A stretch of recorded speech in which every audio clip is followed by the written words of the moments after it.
श्री शिवाय नमस्तुभ्यम। हम सबको पता है कि हमेशा की तरह इस बार भी पूज्य गुरुजी सावन की शिवरात्रि को पार्थिव शिवलिंग का निर्माण करा के पूजन कराने वाले हैं। बहुत ज़्यादा कमेंट थे, बहुत ज़्यादा मैसेज थे कि भैया जो पार्थिव शिवलिंग का पूजन गुरुजी कराएंगे वो शिवलिंग हमें कहाँ बनाना है, मतलब सुबह बनाना, शाम को बनाना, दोपहर में कब बनाना है, इसकी बात करेंगे।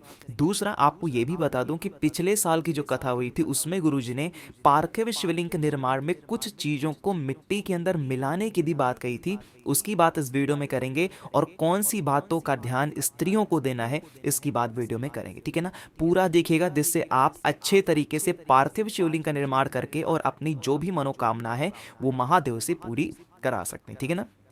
देखो, सबसे पहले बात कर लेते हैं कि हमको कौन सी मिट्टी को लेना होगा। देखो, जैसे यहाँ पे आपको दिख रहा होगा पार्थिव शिवलिंग। बात करते हैं कि पार्थिव शिवलिंग आपको बनाना कब है इसकी। देखो, पार्थिव शिवलिंग की पूजन गुरु जी कब कराएंगे? शाम को 7 बजे, है ना। आपको क्या करना है, 2 अगस्त को, इससे पहले बना के मत रख लेना, एक दिन पहले नहीं। 2 अगस्त को ही आप सुबह 10-11 बजे तक अच्छे तरीके से पार्थिव शिवलिंग को बना के रख देना, है ना। और ऐसी जगह रखना ताकि अच्छे तरीके से सूख जाए। क्यों?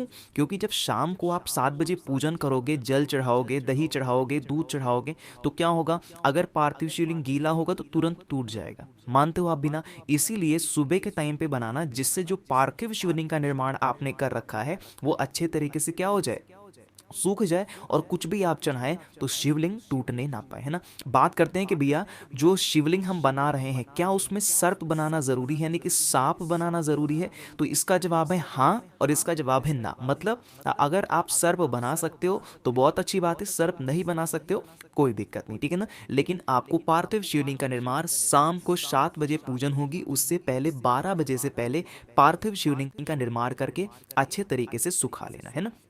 देखो, अब हम लोग बात करने जा रहे हैं कि भैया चलो ठीक है, पार्थिव शिवलिंग तो हम लोग बना लेंगे, लेकिन ये तो बता दो कि जो मिट्टी का हम इस्तेमाल करेंगे वो हम कहाँ से लेके आएंगे मिट्टी को? क्या हम किसी भी वृक्ष की ले सकते हैं, कहीं से भी उठा लें, किसी भी पेड़ के नीचे से? तो इसका जवाब है नहीं।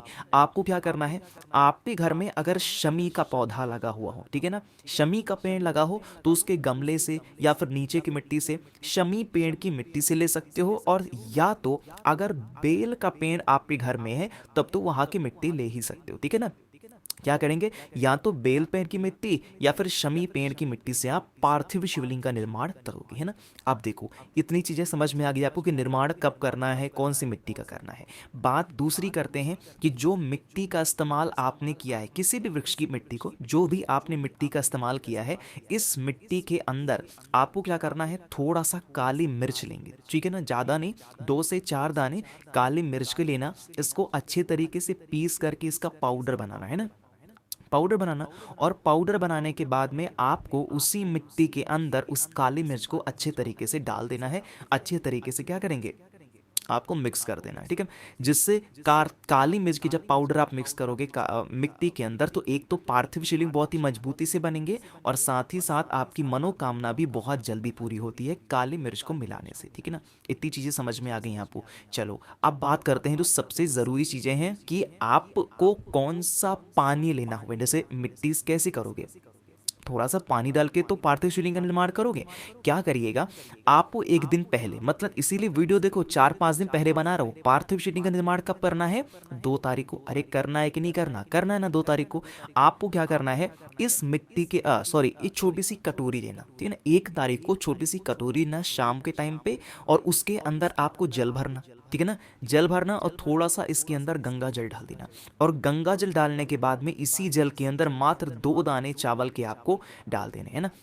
फिर इस कटोरी को उठाना, और 1 तारीख को रात के टाइम पे आपके घर में जहाँ पीने का पानी रखा जाता हो, चाहे वो मटका हो, परिंदा हो, कुछ भी ऐसा हो, आपको क्या करना है, उसी मटके परिंदे के पास में आपको लेके जाना है और उसको अच्छे तरीके से वहाँ पे रख देना है ढक करके, ठीक है ना। अगले दिन जब आप सुबह 2 तारीख को, 2 अगस्त को सावन की शिवरात्रि पे सो करके उठना, तो फिर आप इस कटोरी में से जो जल होगा उस मिट्टी में मिला करके और पार्थिव शिवलिंग का निर्माण कर देंगे। बात आ रही क्या समझ में? इतना काम कर लेना। अब इतना काम करने के साथ ही साथ आपका जो पार्थिव शिवलिंग होगा वो बन करके रेडी होगा। अरे होगा कि नहीं होगा, बन जाएगा ना। तो उसके बाद में जब पार्थिव शिवलिंग आप बना रहे हो, चाहे थाली में बना रहे हो, प्लेट में बना, तो जमीन पे मत बनाना, किसी भी थाली या प्लेट में बनाना।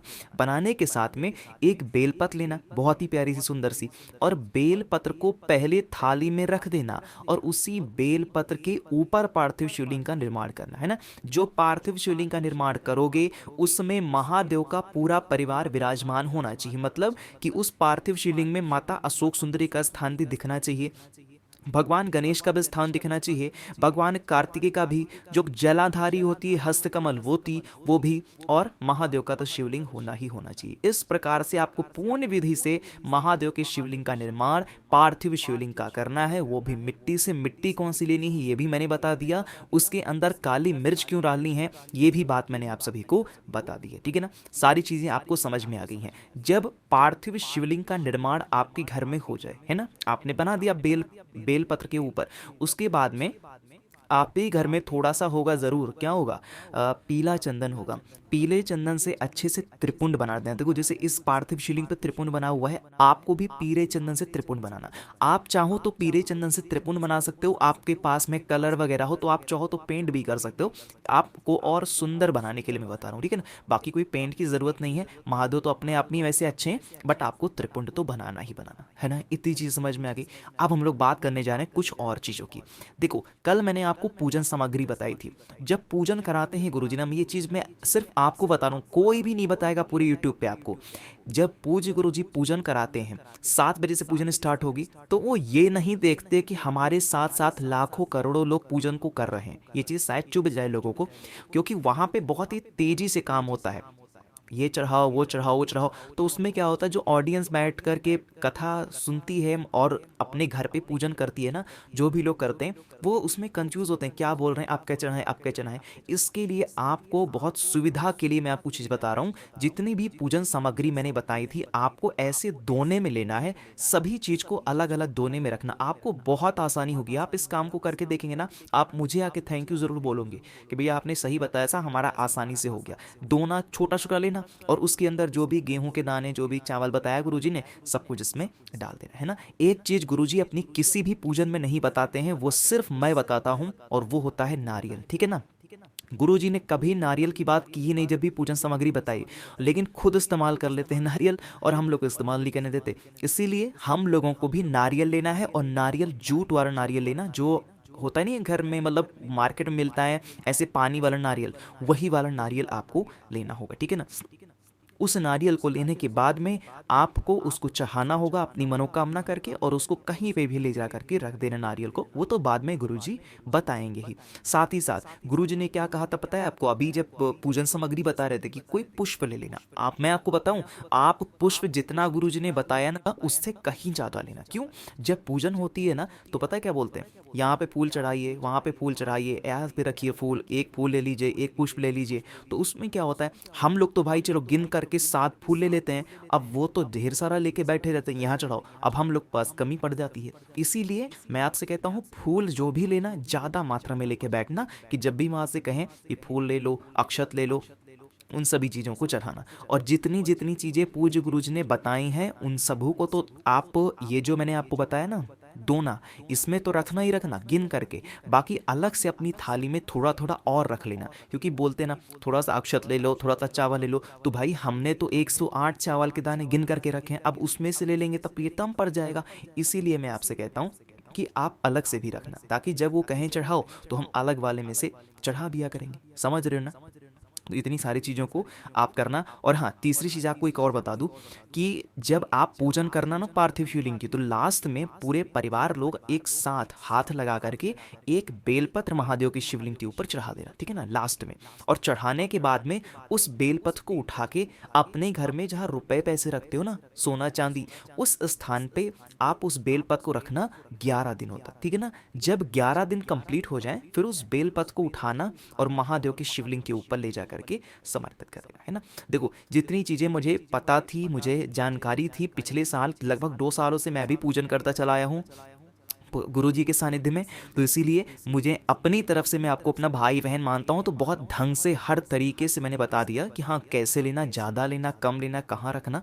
तो वीडियो पसंद आती हो लाइक ज़रूर किया करिए, ज़्यादा से ज़्यादा लोगों तक भेजिएगा वीडियो को, ताकि सभी लोग अच्छे ढंग से इस कथा को सुन पाएंगे और 2 अगस्त की सावन शिवरात्रि पर पार्थिव शिवलिंग की पूजन को कर पाएंगे। और हाँ, चैनल को तो ज़रूर सब्सक्राइब करना है। श्री शिवाय नमस्तुभ्यम।